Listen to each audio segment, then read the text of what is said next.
I I've struggled with an idea for a while, and it's how like everybody. This sounds so dumb. Just hold on. Give me a second. But it is crazy that everybody is a person.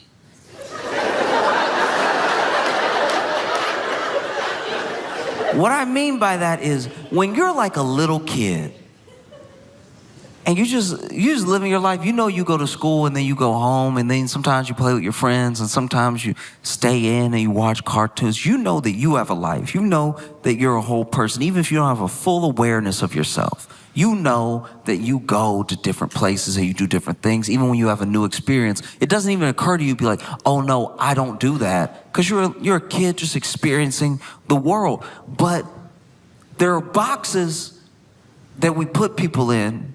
I think it's completely unintentional. I don't think there's any malice behind it. But I remember the first time that I realized that someone who I definitely cared about and I definitely enjoyed their company and I definitely liked was a whole other person.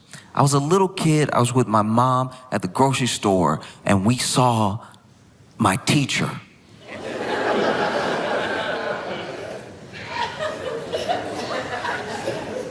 And I was shocked. I was like, I said it out loud. I said it to her. Why aren't you at school?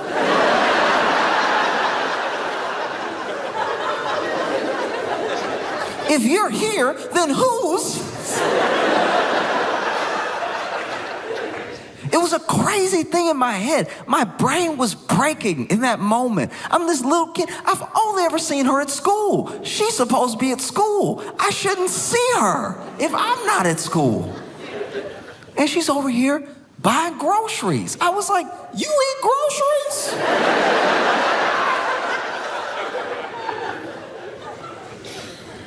This is wild. And then she was over here having a conversation with my mom. They both ignored me asking why she wasn't at school. I still had questions. And then she, said she'd see us on Monday and walked away. And in my head, I was like, Monday? It's Saturday. She's not even gonna be at school tomorrow.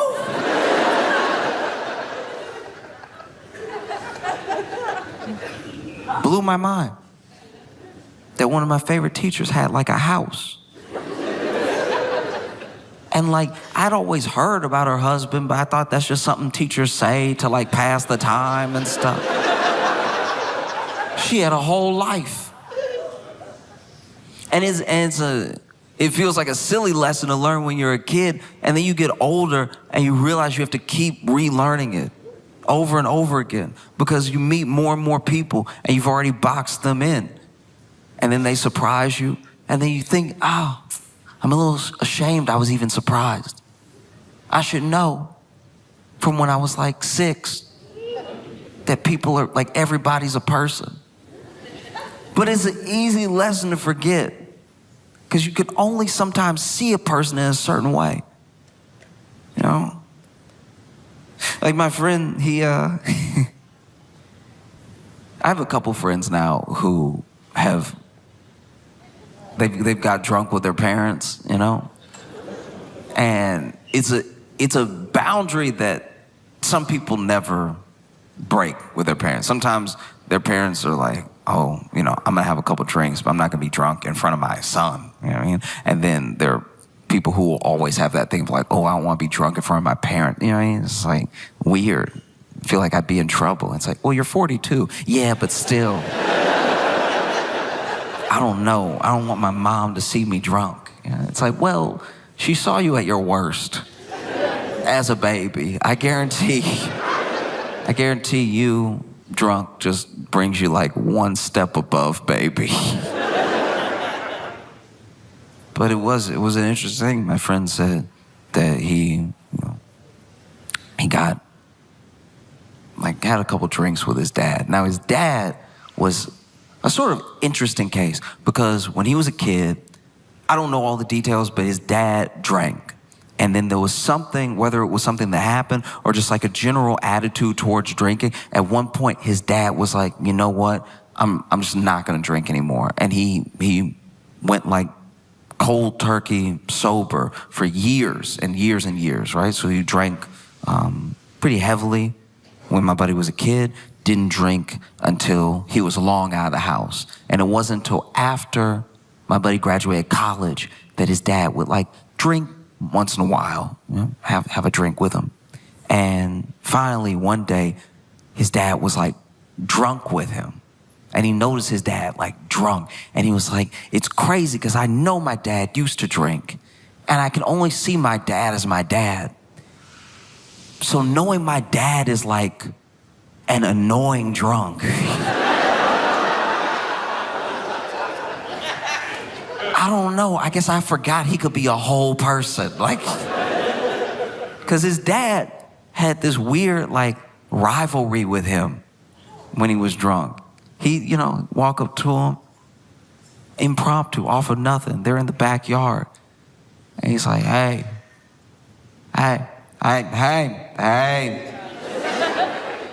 you know, looking good, young man, looking strong, looking tough. I mean, you looking real strong. You know, what? You think you're stronger than me? What? I mean, no, do you think you're stronger than me? We should race. You want to race?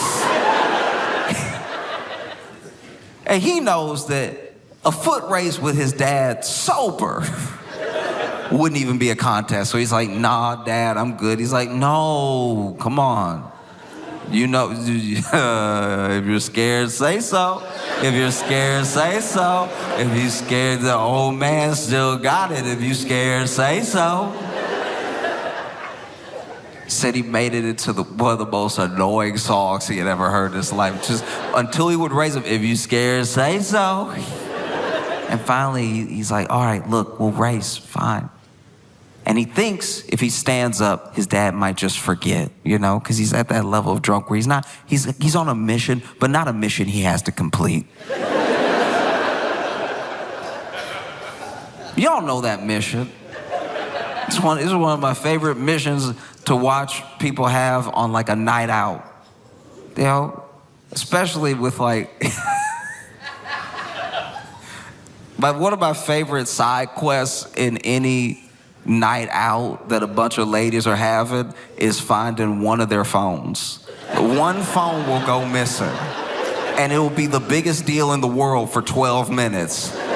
And then the person whose phone is missing will be like, let's just dance. It's like, all right, but you should go get your phone though. Like, you do need to call an Uber at some point and get home, like, we need your phone. It's like, yeah, but like later, like, I don't know, it's just like, I don't even care. It's like, this is my song.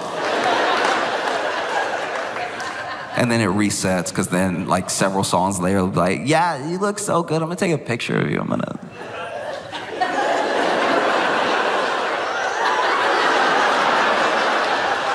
Oh my God, everybody stop. Everybody stop. Not their friends, everybody in the club stop. Everybody stop. And so this dude stands up thinking like his dad's about to be over it anyway. And he's like, Dad, I really don't want to, like, we're having a good time. Like, let's just chill out. And his dad goes, no, race me.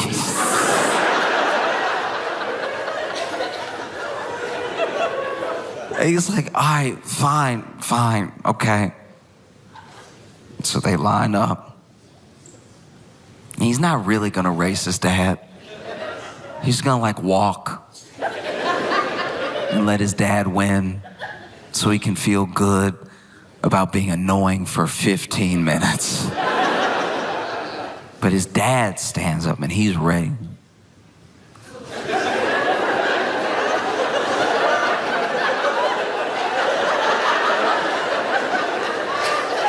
You ever see somebody look at a finish line like it's moving? Like,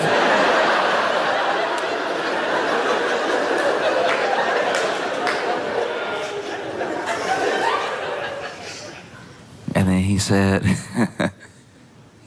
all right, you ready? And they had already decided that his mom would say when to go. And so she said, go. And my buddy didn't even go. His dad took 3 steps and crashed into the patio table.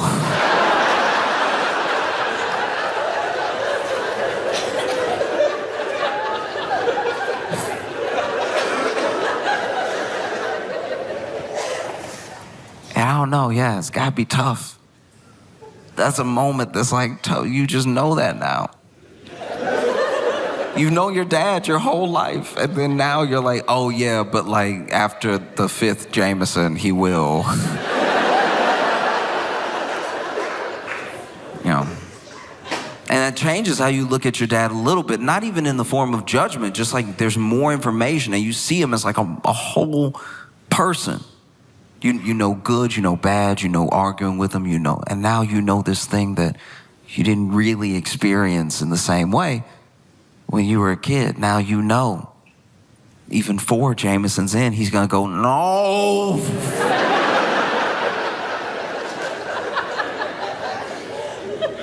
Oh.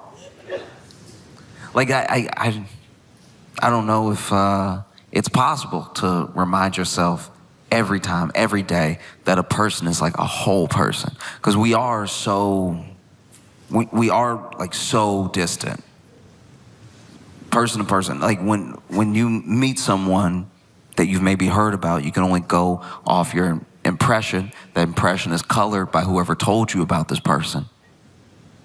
And it's hard to remember. I try to remind myself all the time that like,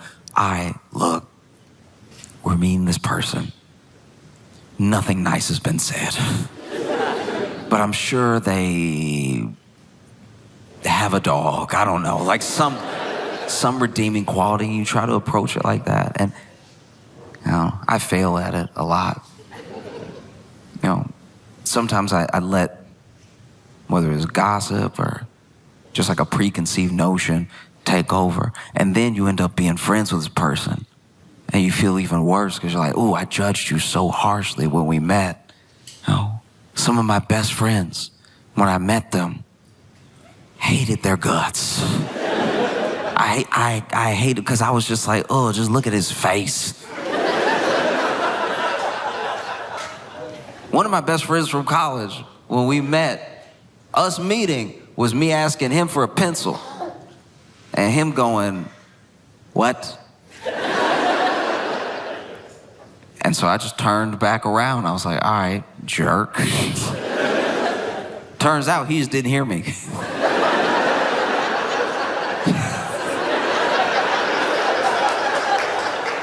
We're like really good friends now, but yeah, that was not a great way to start. One of my best friends, we had that same thing. So he's a big dude. He's like 6'4", 6'5", like a strong guy, wide guy, right? Big dude. And we were both friends with a different guy. This is freshman year of college. And we had both done things in front of each other that made us go like, I don't know if I like that guy. Like I like our mutual friend, but I don't know if I like him.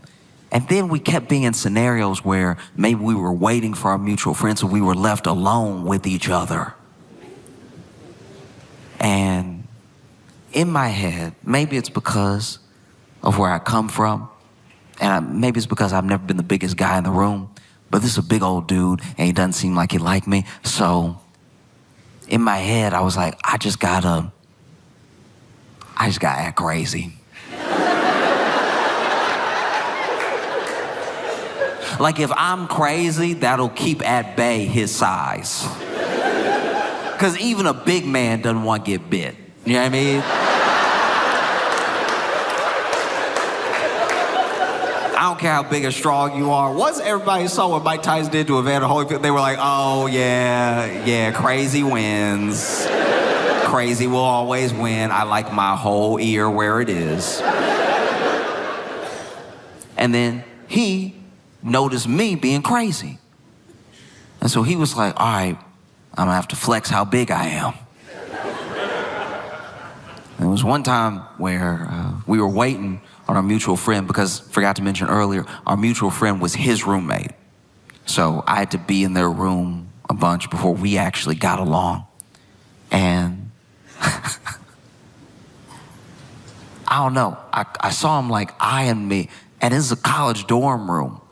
So there's not a lot of space. So I'm like, this big guy's eyeing me. We're both waiting for our friend. So then I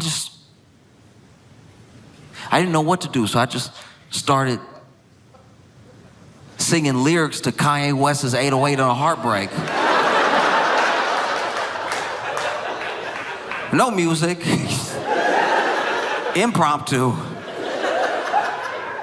And lyrics I chose were, when I grab your neck, I touch your soul. And I just sang it to the wall, but loud enough for him to hear me. And I would later find out that when I did that, he was like, all right, that's one of the craziest things I've ever seen. In my entire life, I was trying to mug this dude into submission, but now he done sang to the wall, not even facing anything. I don't know what he talking about. Why'd he sing it too? That's crazy. That's crazy as hell. It's so much crazier to sing than it is to scream. Like if you come across somebody on the street and they scream it, you're like, all right, that's regular. If they are singing lyrics you don't know exist yet, because the album had just come out, if they're singing lyrics you don't know exist yet, get away. And so he was like, I gotta do something. Got to do something. And the thing that he decided to do was we both got a text from our mutual friend that it would be quicker for us to meet him where he was than wait for him to come back and us head out together. And so we decided to head out together. And while I'm in the hallway, it's a long hallway from the door room to the end of the suite. And when I'm in the hallway, I go, ah. And he says, what? And I'm like, I think a mosquito bit me. And I was being completely sincere in this moment. I started itching. I was like, what? And he's like, what happened? I think a mosquito bit me. And then he stands extra tall, every bit of 6'5", lets his eyes dart around the hallway and goes, you hurt my friend. And then he punched the wall as hard as he could.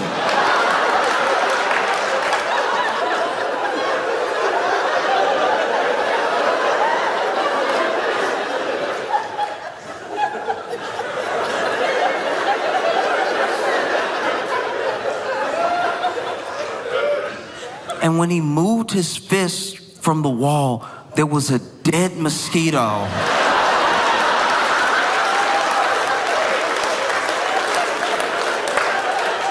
And I was like, oh Lord, he big and crazy.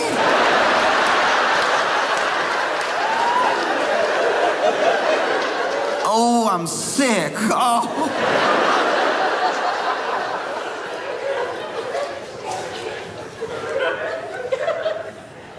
And then we became best friends.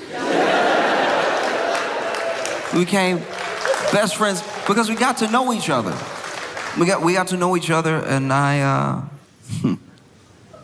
got to know him as a whole person. I got to know how cool he was, how sincere he is, that he would do anything for his friends, including that mosquito thing.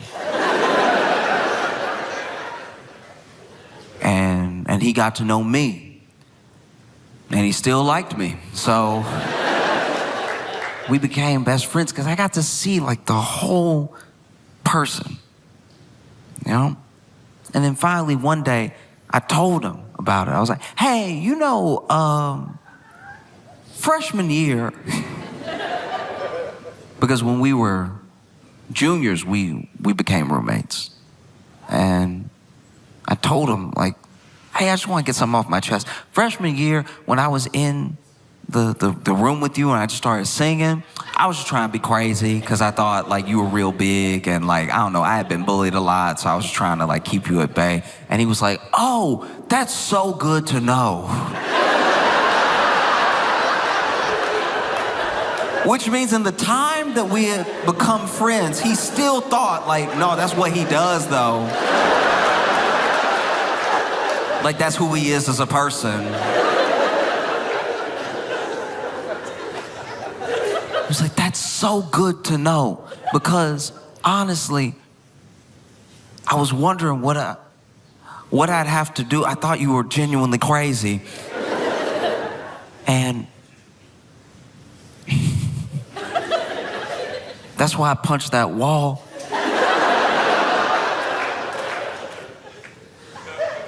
When I moved my hand, I couldn't believe the mosquito had actually...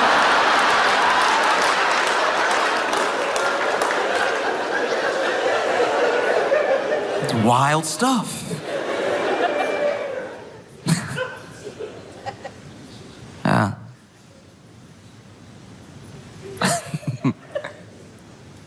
Yeah. Because it's tough sometimes accepting that someone was like a whole person. Because it is easier. If someone sucks, it's easier to just, lean on exactly what you know, and that's enough for you, and they suck, and that's the end of it. It's not necessary in your mind to get down to the deeper root of the issue about why they might be the way they are. Whatever. They suck, and I'm done talking about them. Like when I think about some of the most powerful people in the world,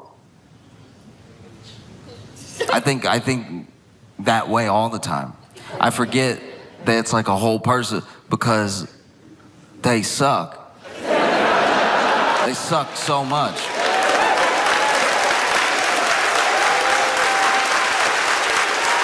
Like, I do my best to not be closed-minded about people, but the more I learn, the worse it gets. And no person is just one thing. Even monsters. Some monsters that get true crime documentaries made about them. They'll interview the kids. And sometimes the kids will be like, yeah, actually, he was like a super present father and everything. Like, it was kind of crazy. I know he killed all those people, but he came to all my soccer games. Like, it's a lot to process. Well, like, I don't know what makes a person. I'm not a psychologist. I don't know what makes a person the way that they are. I just have guesses. Sometimes my guesses are good, and I get to have a conversation with the person and see that I was kind of close. And then sometimes my guesses are totally off base because I don't have their mind. I can't act like I know why someone is the way that they are. I know for certain because of the people that I've been around. I know that sometimes when you grow up with real money, real privilege, it can be very difficult unless you are like delusional enough to accept the position you're in as anything more than like the randomness of who is born to who. It's very difficult to feel like you've made or earned anything yourself. If you are just born into billions, you see that's one of the reasons these people have to like make their mark on the world to prove that they're not just like some accident. Because within those families sometimes, and like, look, I'm not acting like I know billionaires. I know millionaires. And it's a little similar, but at the same time, there are some millionaires that are barely millionaires, so they still acting like they're middle class. Even though they're millionaires, it's actually pretty sad. And then there are people that are like multimillionaires, and I don't even really know that many multimillionaires, but I know those people have at least accepted their position as people with like wealth and privilege, right? I don't know any billionaires. But I do know the people that I am friends with that work with like truly insane net worth individuals have said things like, at a certain amount of money, it's not even money anymore. It's just you moving your will throughout the world. And that is how people with that much money think. And so if you are like a child born into this thing, especially if you don't take to it the way that we imagine people will take to it, because remember, a person is a whole person, but a lot of people will have a kid and have an idea of a child before the child is ever there. And then that idea of a child is exactly what this whole person has to be, or else they're a disappointment, or else they're a failure, right? I had the idea of you before you were ever here. And the idea of you that I had was, we play these sports together. I teach you to do this thing. We go to these things. You love the stuff that I love. Those are the hopes of like every parent. Every parent wants to share the things they love with their kid, and hopefully the kid loves them too. Because as much as you love your sports team, as much as you love your favorite hobby, it'd be so much more enjoyable if the person you love the most loved it too. A lot of people have those hopes. That's common, that's normal. But this like world of wealth, they have an idea of maybe building a legacy, building an empire, and now whoever comes, whatever this child is, they will be someone who can uphold, build up, maintain the empire that I built. They're not having like a child, they're having a vessel to continue their wealth into the future. And that's got to be difficult to grow up in, because yes, you have all this money, you have all this privilege, you have access to all these different things, but there's a person looking at you like you don't even deserve to be here. And then there's everybody else that if you tried to tell them how it felt, they'd be like, oh, I'm sorry I couldn't hear you through all that money. You know? Cry me a river. You ever felt a penny before? And so you see people really trying to exercise out all of this trauma in a way where they still move their will throughout the world. So then we become the collateral damage of them trying to exercise demons, because they have the access to change the world the way that they see fit. And that leaves us in a very dangerous position. And I don't know exactly how to fix that, what to do about that, but I do know it presents itself in like little moments. Small moments where you can see, oh, this is like a kid. This is like a hurt kid. You know? Most powerful man in the world. Incredibly rich, billionaire. But this is a kid. This is a scared kid. This is a hurt kid. This is an angry kid. And I'm not saying that takes away all the damage, all the things that are being created by what this kid is doing. But like, I see you differently now. Like, in theory, I should be scared of you. I should be worried about what your next move is going to be.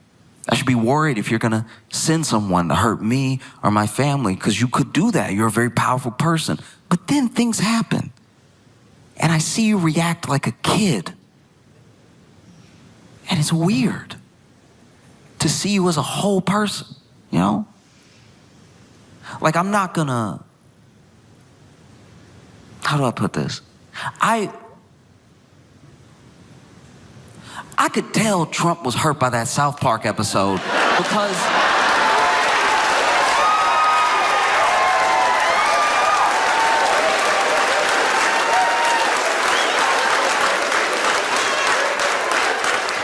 because the White House released a statement.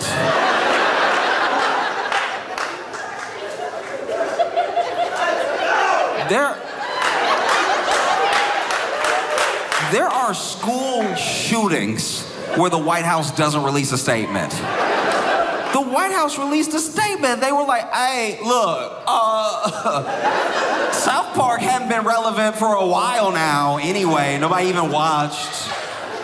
Ain't nobody crying. Nobody hurt. No. Like, I've watched...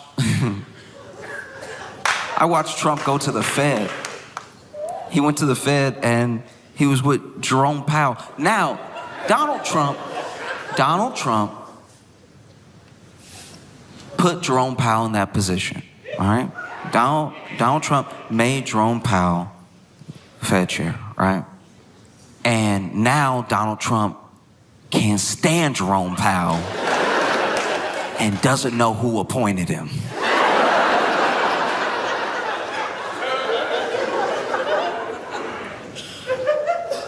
And so, he goes to the Fed. I guess they showing him where they make the money, shred the money. I don't know why he needed to go. He goes on a field trip to the Fed.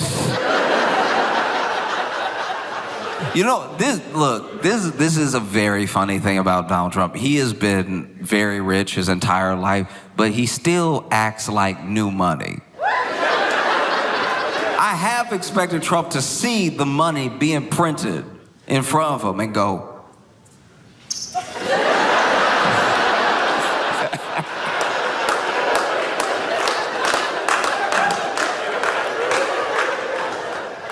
but this dude he's at the Fed with Jerome Powell, and look, you can say numbers. You can say numbers in whatever order you want. No, you can say numbers and he can say more numbers. You can say numbers, that's your right to say numbers however you see fit. Whatever numbers you like, you can say them in 4, 3, 3, 4. You can do whatever you want. Numbers are there for you to play with. Numbers serve at your pleasure, right? Say whatever numbers you want in whatever order you want, whenever you want. That will not make it math.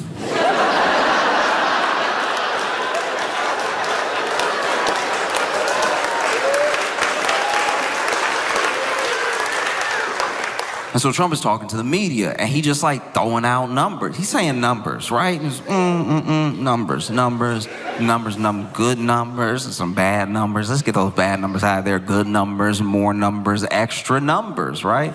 And quickly, almost immediately, Jerome Powell is standing off to the side, and he goes, "Oh no."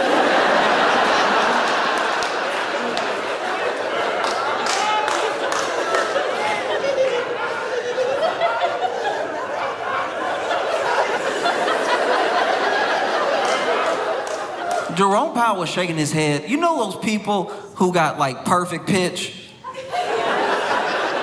Jerome Powell was shaking his head like somebody with perfect pitch going to karaoke. Like it's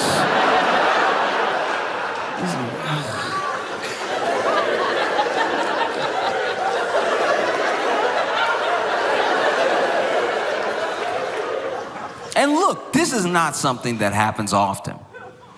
No, Trump's used to talking, and when he talks, people either nod or they stay quiet.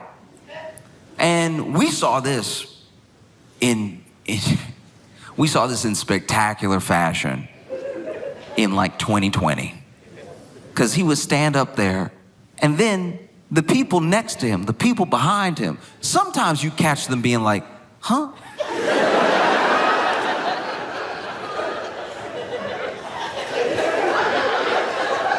Like they were still trying to process what he said. But then he would just be talking. And sometimes he'd even turn to them, look for some confirmation. What do you think about that? And then they would be like, we'll have to check. I've never had the taste of bleach in my mouth, but...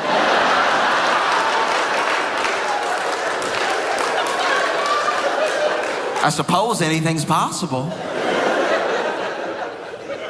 These experts, these doctors, these people, they weren't doing the thing that they should have been doing, which was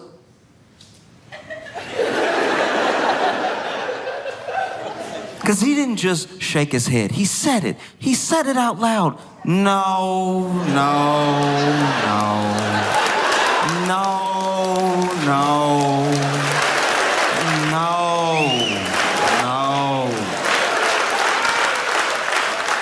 Maybe we wouldn't be in this position if more people, and I'm not even talking about politicians right now, I mean more people, more people who have to deal with government had the courage to say, no,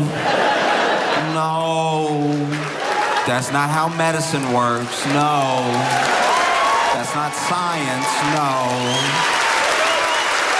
that's not English, no. A simple no is powerful, you know? And so sure enough, Trump hates Jerome Powell. Trump hates Jerome. Oh, he hates Jerome. Oh. Trump hates Jerome. Trump hates Jerome. Like, let Jerome.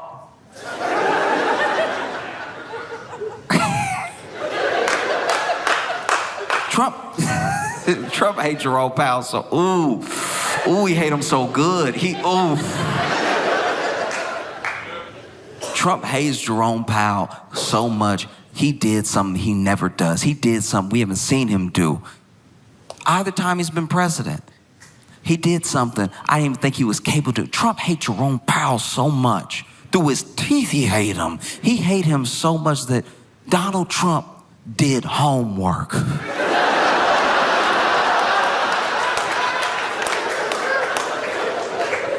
Because he was saying the numbers, and he was saying the numbers, and he was saying the numbers, he was saying the numbers. And then Jerome Powell went, no. And even Tim Scott was next to Trump, nodding and saying yes, while he was saying no. Yes, with those big teeth, saying yes, swinging those teeth, yes. But Donald Trump heard Jerome Powell's no, and it was almost like he had practiced this. He was ready. He hates Jerome Powell so much.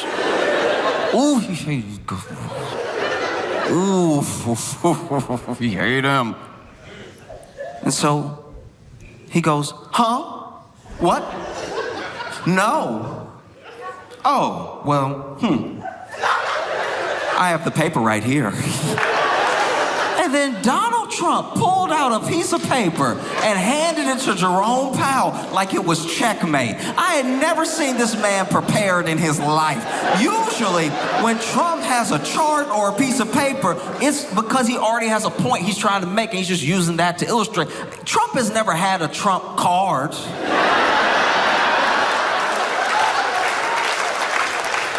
This man pulled out the piece of paper. You could see even Jerome was surprised. He was like, paper? Reading? You saw Jerome. Jerome had to break out the glasses for it. He was like, oh. And because numbers are numbers, because math is at least something that, even if you have bias, even if you have an intention towards an intended goal, the math will still make sense or not make sense. Something will be true or not true, right? And so even Jerome Powell, I'm not saying I know this man, I'm not saying he's infallible, but in this moment I'm thinking maybe he's even thinking, whoa, what if I'm wrong here? What if there's something I don't know about? The president just pulled a piece of paper out as soon as I started saying no, like he rehearsed this. So he takes the piece of paper, throws the glasses on, and you can see him reading it. You can watch the clip. And he goes, no,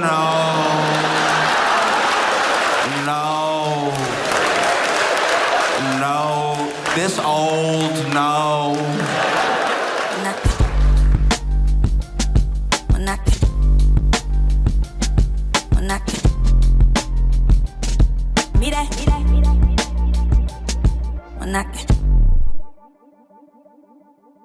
All right, he is the newest news correspondent for The Daily Show. He's hilarious. You're going to love him. Put your hands together for Josh Johnson. Okay. I don't know if y'all heard about that dude in Wisconsin that faked his death and maybe moved to Europe. If you haven't heard about this, great. Okay, so basically, what we know is that supposedly there was a man who faked his death and might be in Europe right now. And he has a family, right? 3 kids, a wife, and everything. And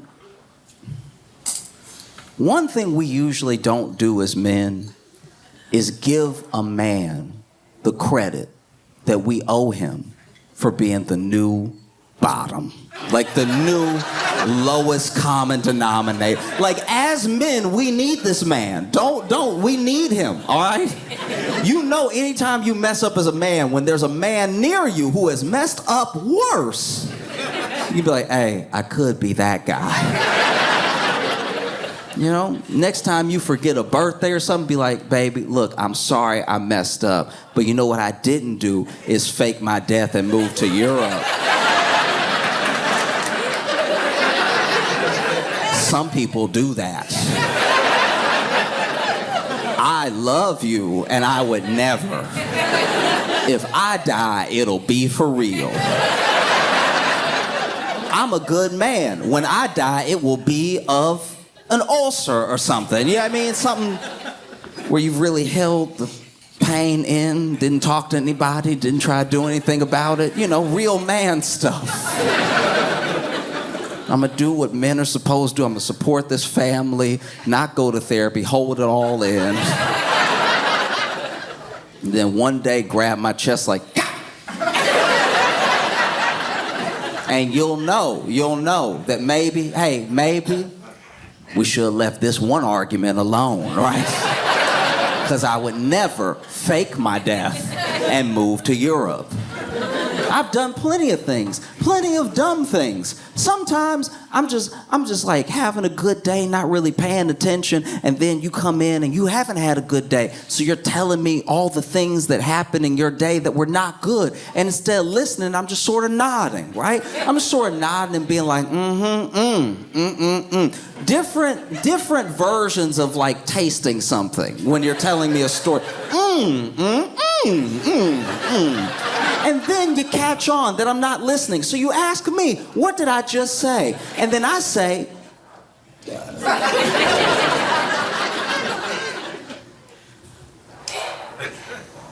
what did I just say?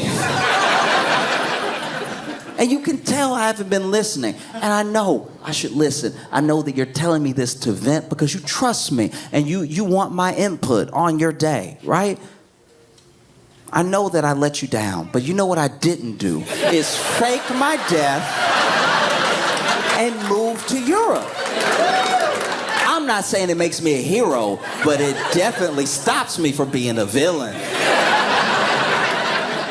Oh, as men, that's one of our favorite things. When you mess up, but then somebody messed up next to you and it's way worse. You know? It's like when you go out to eat, go out to a nice dinner. You know, you take your lady out. And you're having a good time and everything, and then something comes up, maybe it's a little annoying, and maybe you start to like bicker a little bit, you know, just like at the table, in between the server checking on you, just a little bit of like, well, you don't even know what's money, you know that.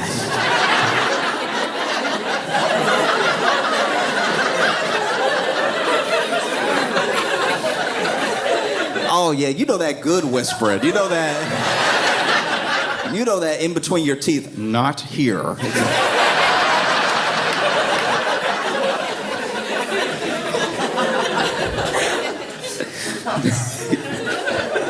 You know, you got both on edge and everything, so you in between the teeth, and she's over here saying everything, but just at that level of like half miming, half voicing, just like, I'm just trying to keep things together, okay? I'm just trying to keep the whole family together. Server comes up, is like, can I get y'all anything? Oh, no, we're fine. We're fine. It was a good night. How are you doing? How's your night going?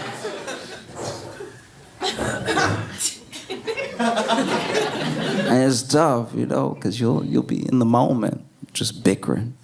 And then out of nowhere, a couple next to you, the next table over, that haven't been bickering, the couple that you look at like, why can't we be like them? She stands up and she throws wine in his face. And she's like, what do you mean your mistress is pregnant? And now all of a sudden you're like, I'm pretty good, right? Like I'm a pretty good guy, huh? Can you give me that? I didn't do all that? Like, you got the white wine, you wouldn't have even stained my shirt. Like, I would never put you through that, what those strangers are going through right now. And so it's good. It's good to have a new low as a man.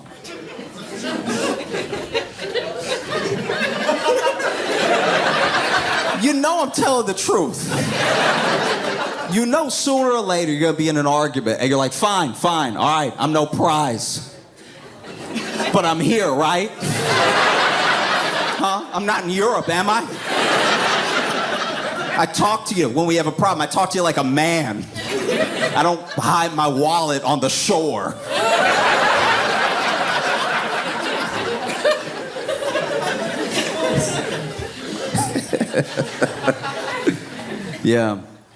Yeah, this guy apparently faked his death and moved to Europe. And like, there's a lot of layers here. There's a lot of things to unpack, because let's also not pretend that there's never a reason to fake your death. All right, before we pass full judgment, I'm not saying this dude isn't a piece of shit for doing what he did. I'm saying that, like, there are reasons in life to fake your death. I'll go over some of them right now. Y'all look like you don't believe me. That's fine. Okay, back in the day, when I was in Chicago, I was hanging out with some friends. This is like about 5, 6 of us, right? And one of my friends, we're all in our, like, early 20s, by the way. One of our friends bought a yo-yo. And like gentlemen, none of us mentioned it. None of us were like, we are out here trying to get the ladies and you brought a yo-yo.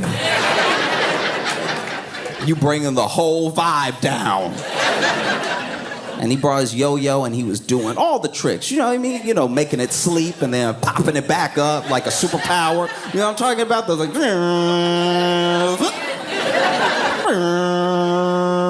Because he had the one that had the like little acrylic... with the lights, yes. It had the lights. And the little acrylic sound like it would do the like when it was at the bottom. And if you ever want to hear the sound of women leaving, it's that. And so he's like, and then he was doing around the world, and he was doing all the like walk the dogs and stuff like that. He was really good if you were 15. And so then, you know, he finally does one, and it comes back to shoot up, but it passes his hand, and it hits him in the face, right? And he's hurt. Okay, you ever been hurt so bad that you couldn't make noise? It hit him, right? And instead of even screaming, he just was like, oh.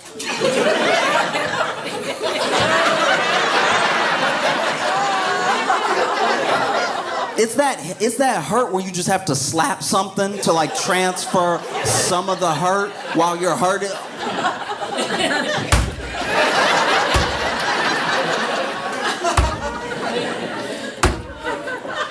It didn't hit him and fly. It's in his mouth, by the way. Like it's stuck. We're still looking at it. He didn't move it. It's where his mouth should be. It's just a yo-yo, and he's like.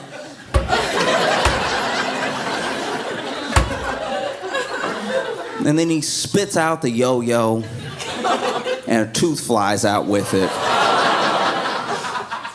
And if he had faked his death,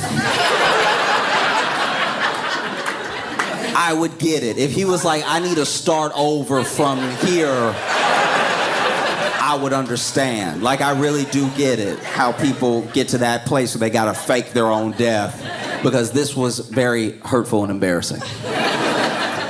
Or just a guy, I saw this guy online, and he had this weird energy about him, and it happens to dudes sometimes, and he was like that dude at the club that shouldn't be at the club, and I don't mean like he's old or something. I mean, he has an unsettling energy where he's trying to be more fun than anyone knows that he is. You know what I mean? You're like, you know that guy that's like, whoa, but it's like no woo is happening.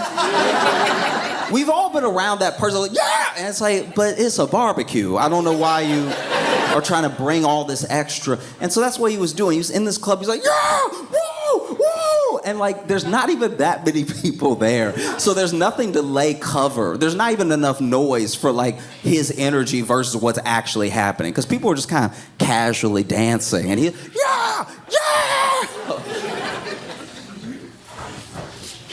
And then there's a woman that is like near the stairs, right?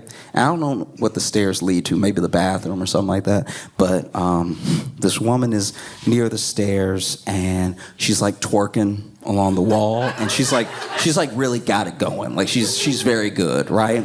And then this guy walks up, and he's like, yeah, yeah, and he like slaps her ass a couple times, and then starts doing this and everything, and then goes to go down the stairs. But then, right as he goes to go down the stairs, his feet give up. His feet decide that they don't want to be a part of him, right? And so, rather than walking down the stairs, this man trips with both his feet. I've never seen anything like this in my entire life. This man trips with both his feet and then rides just his knees and shins down the stairs. And when I say rides, I mean, like, have you ever been on a sled? It's like that. It's exactly like that, but without the sled. He's just riding down, Home Alone style, just...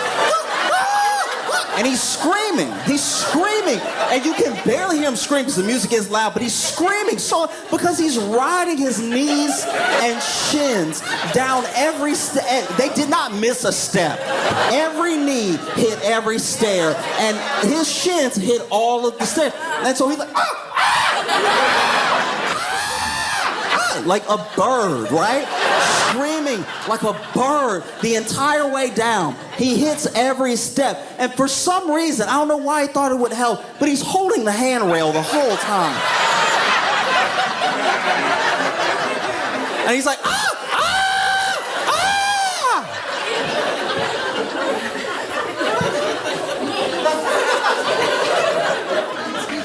And if that guy faked his death,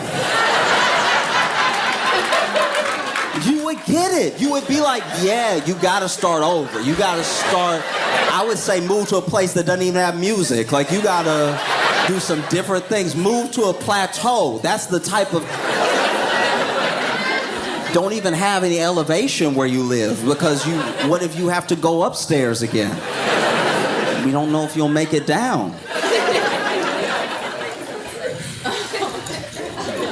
When I was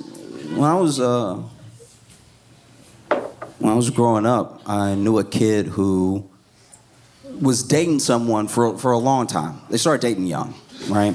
And it was very sweet. And it was in the same, how do you put this?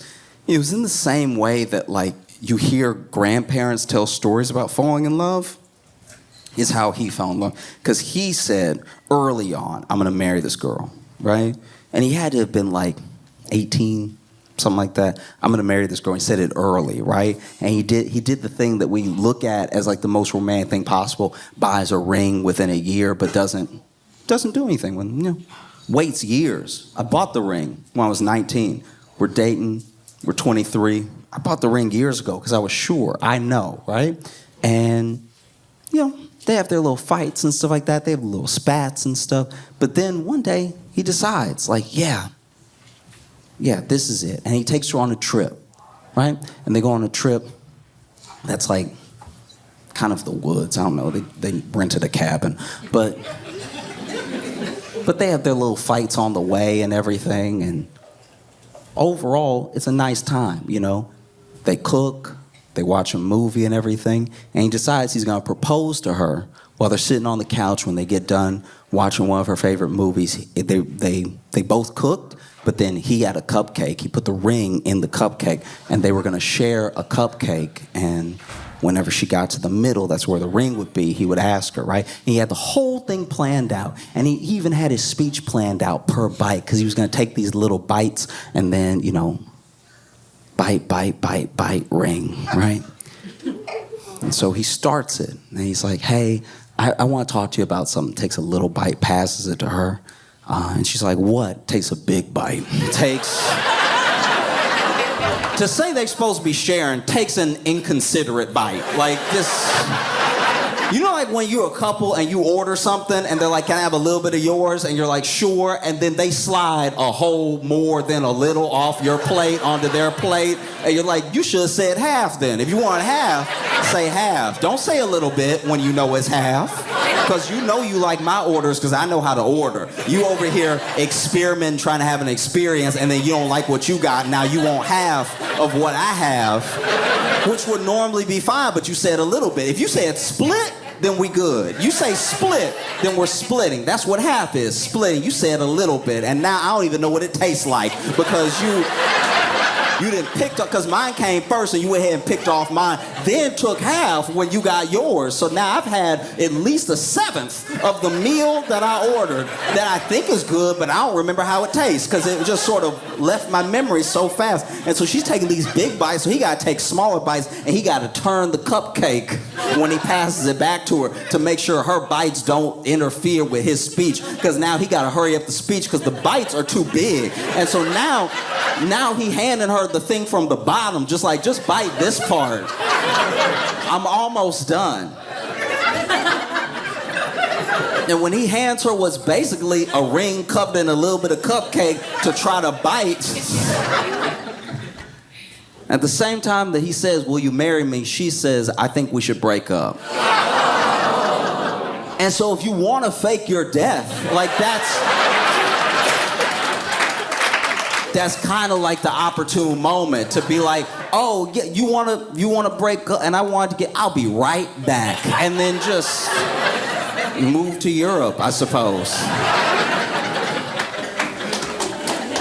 But yeah, so this dude in Wisconsin faked his death, maybe moved to Europe, and the way he did it, this is my thing, okay? So, first of all, he goes on a kayaking trip alone, right? Which, to be fair, is very much missing activity. You know what I mean? That should actually be in the brochure. Hey, do you want to get away from everything forever? Come kayaking by yourself. This dude goes kayaking by himself, actually texts his wife on the 11th, and it's like, hey, heading back, whatever, right? But then doesn't head back. On the 12th is when he supposedly would have capsized, or, they think he may have drowned or something like that. They put on this whole search because by the 13th, his family hasn't heard from him. They're concerned, right? So they send out the search, and a search of volunteers who search acres and search the water. They use sonar. They use all this technology to try to find this dude. And there's actually a dude that works with the organization that does the searching that tells the sheriff, hey, listen, this is weird, because I'm not saying if I can't find him, he can't be found. I'm just saying I'm pretty good at what I do, and he either not in this water or he went missing somewhere else, because I know what I do. I'm very good at this, and we're not seeing anything. We're not seeing any signs, anything. And then, sure enough, they decide to go ahead and look into a possibility of him maybe going missing somewhere else. They also run his name just to make sure, right? And when they run his name, they find that he went to Canada on the 13th, right? So, not missing, using his name, running his name so they can travel, maybe go to Europe through Canada, right? And this is where it starts to be clear that he does not know how to disappear. This is where it's clear he's watched a lot of TV but has not put in the work, because this is what this bonehead did. Okay, so basically, this man This man said that his passport was lost because his passport's at home, right? Because I've disappeared. I'm missing. I might have died, right? But his passport is at home. What he did was he just put in for a new passport so that he'd have a passport to leave behind and to use. The only problem is that when they run your name, it's still you.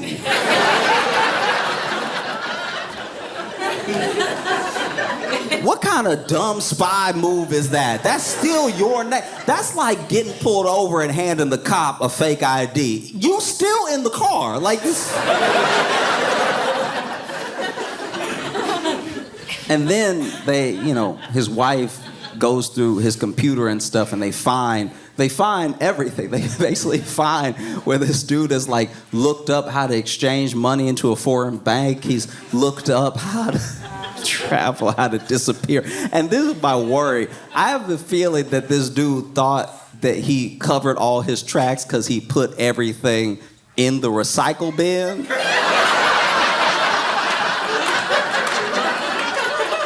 And then left it there. Like that, I genuinely think that's what happened. I think this dude was just moving files like, and they'll never catch me. I'm a mastermind.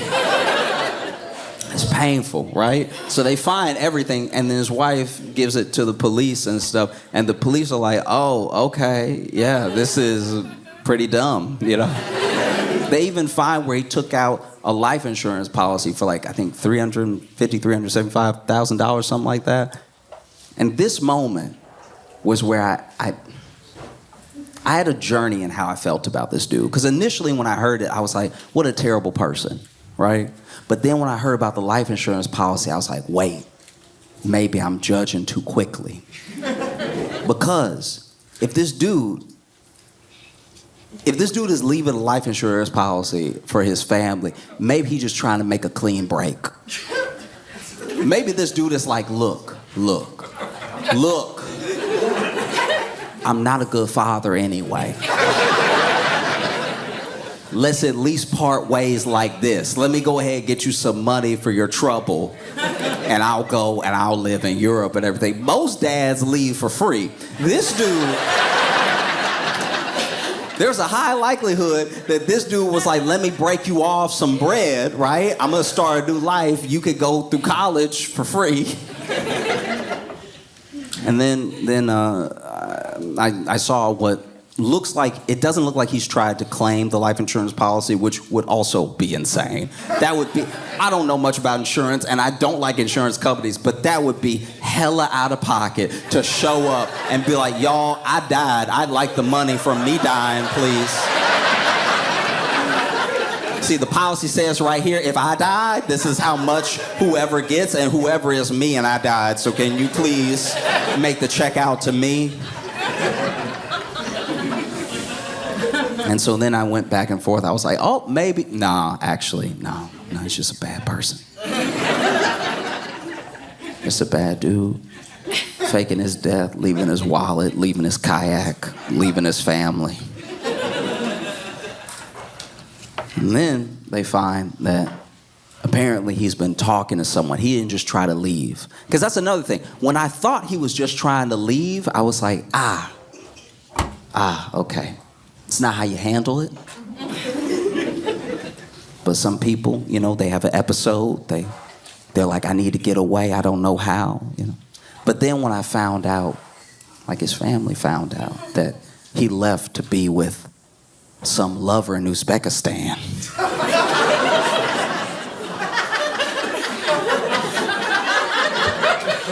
That's also when my feelings sort of went up and down because I was like, oh, you're not even doing it in some like I can't live this life sort of way. You know what I mean? Like you're not having a midlife crisis in that way. You're just trying to cheat. All right, no, I can't get down with this. But a part of me momentarily did feel bad for him because I was like, wait, you met a woman in Uzbekistan.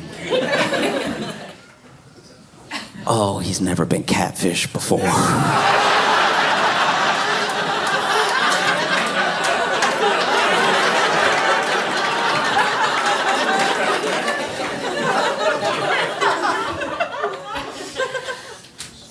This is my thing.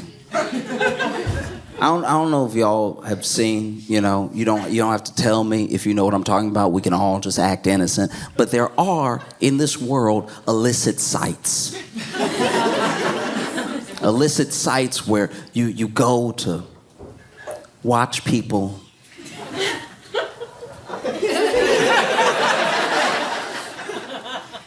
the beast with two backs.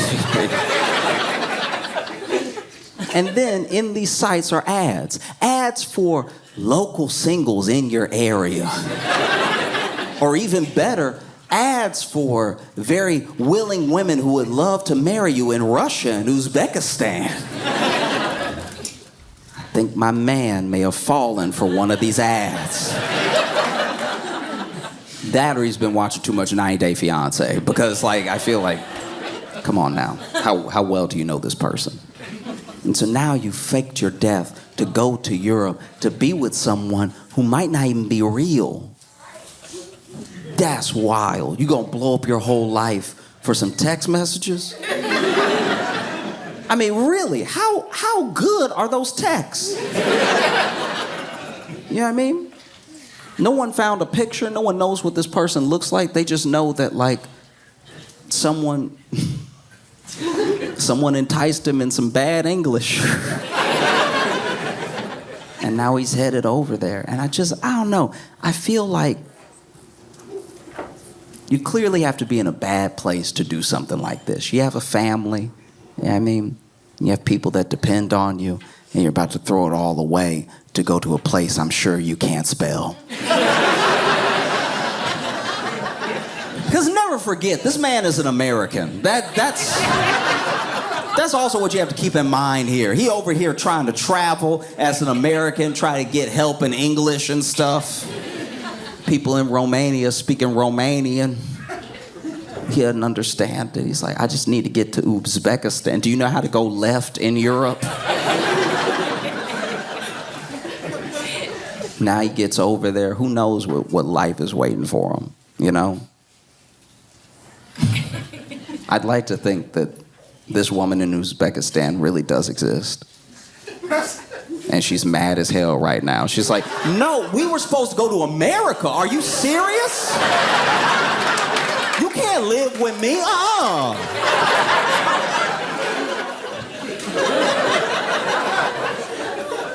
Because that's what would be, you know, truly wild. If this dude comes back defeated. Just comes back to his family and is like, listen, y'all, look. I know what I did. I'm very sorry. Can you take me back? I've found, you know, a new life here with you. I just want to be back with my family. Because obviously I hope this doesn't happen. But it would be kind of funny if while he's missing this whole time, he comes back home and his wife kills him. That would like...